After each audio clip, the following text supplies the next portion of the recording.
Agora tem alguns problemas do Brasil que parecem ser muito mais estruturais, né? A gente já entrevistou aqui o Lisboa, né? E ele tem uma frase muito boa que ele fala que às vezes os problemas do Brasil, né? As pessoas se referem a eles como problemas de momento, né?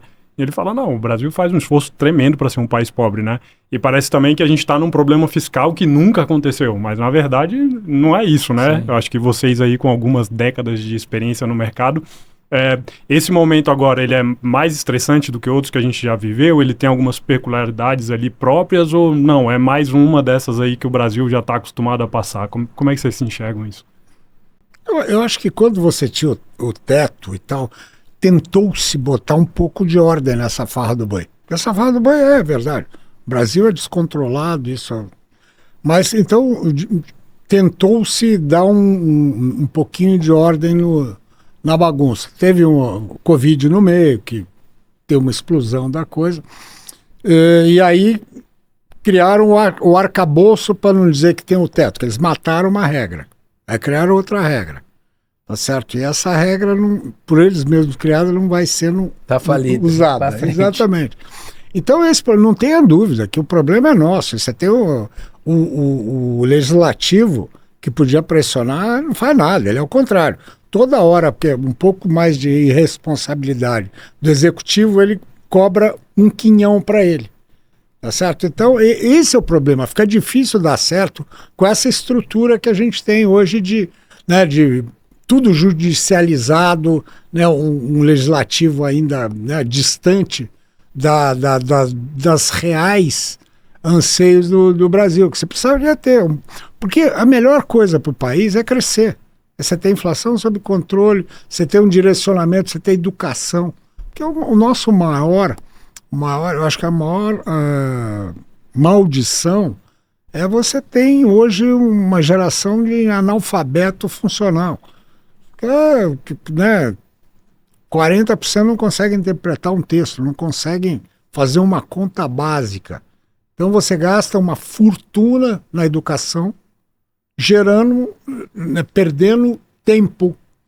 Mas você vê a Coreia, a Coreia era quase feudal em 1950. Os caras fizeram um investimento maciço, os caras têm 99% de alfabetização, porrou o país, né? Centro de tecnologia.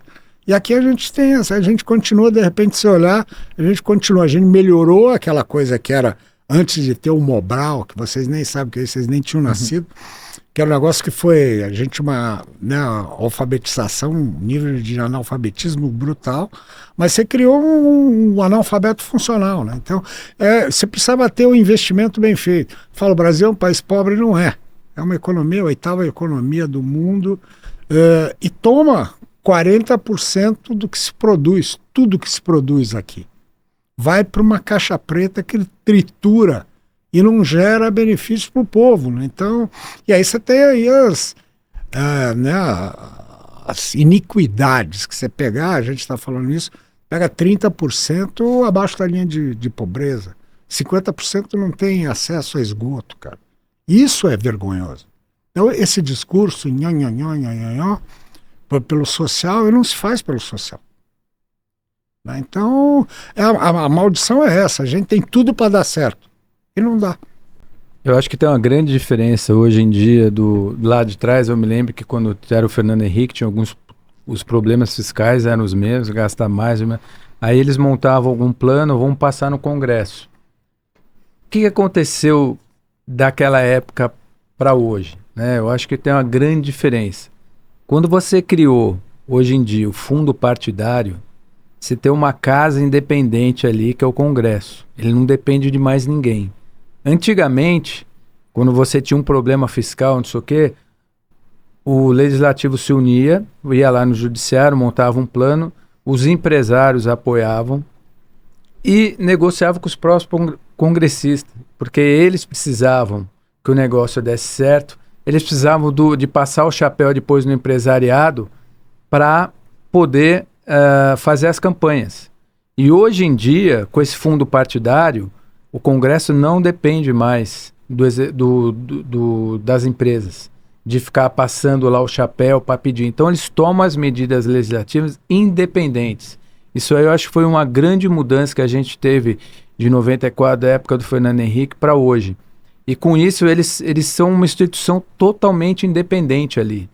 Então, eles julgam o que eles querem. Tanto que toda medida que, como o Sérgio sabe, tem uma medida impositiva que a gente precisa um pouco para cá.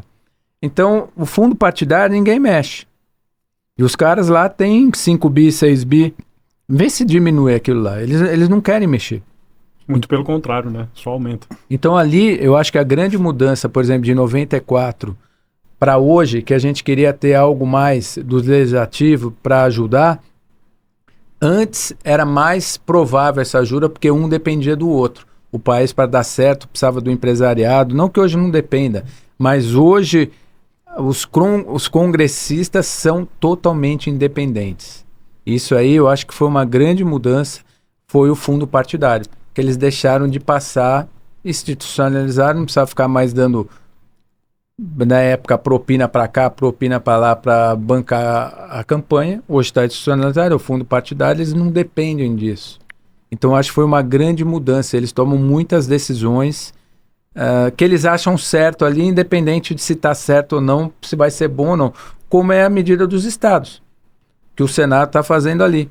Pô, aquilo lá é um absurdo, cara. No momento que a gente está discutindo o gasto, diminuir, o cara me propõe uma redução de dívida daquela.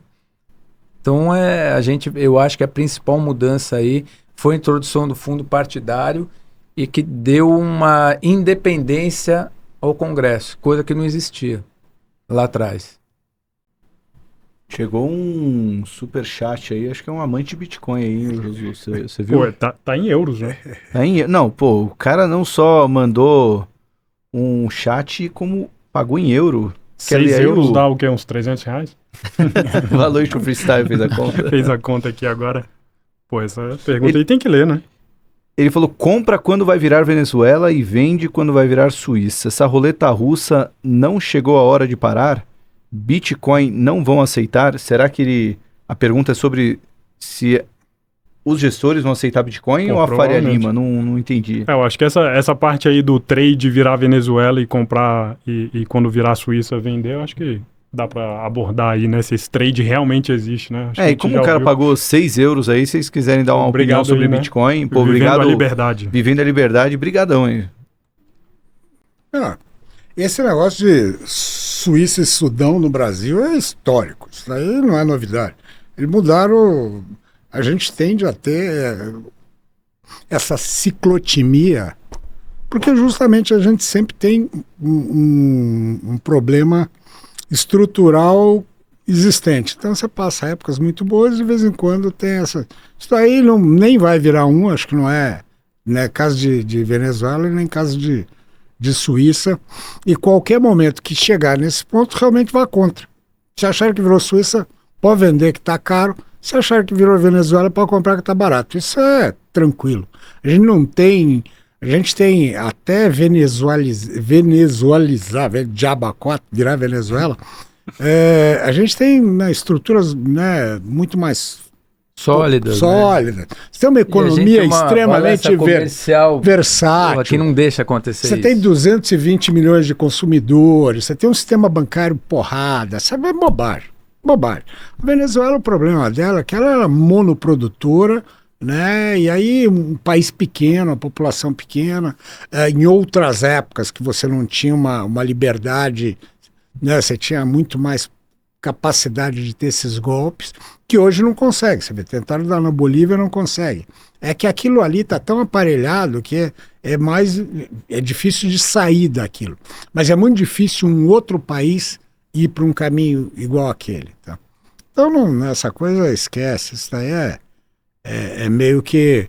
É alarmista, porque, queira ou não, realmente a coisa está tão polarizada, tão no emocional, que fala, não, agora o próximo passo é Argentina e depois Venezuela, vão pegar minha casa. Então, calma. E aprenda aquela história, aprenda aquilo que eu falo, não opere com fígado. Pensa, né? Fala assim, tá lá, o que pode acontecer, aonde, toma suas decisões, mas pé no chão, não entra nessa assim, que horror vai ser. E vai ver, porque eventualmente vai acontecer, nem tudo isso de ruim que está se esperando. Tem que dar o tempo ao tempo, é cada dia.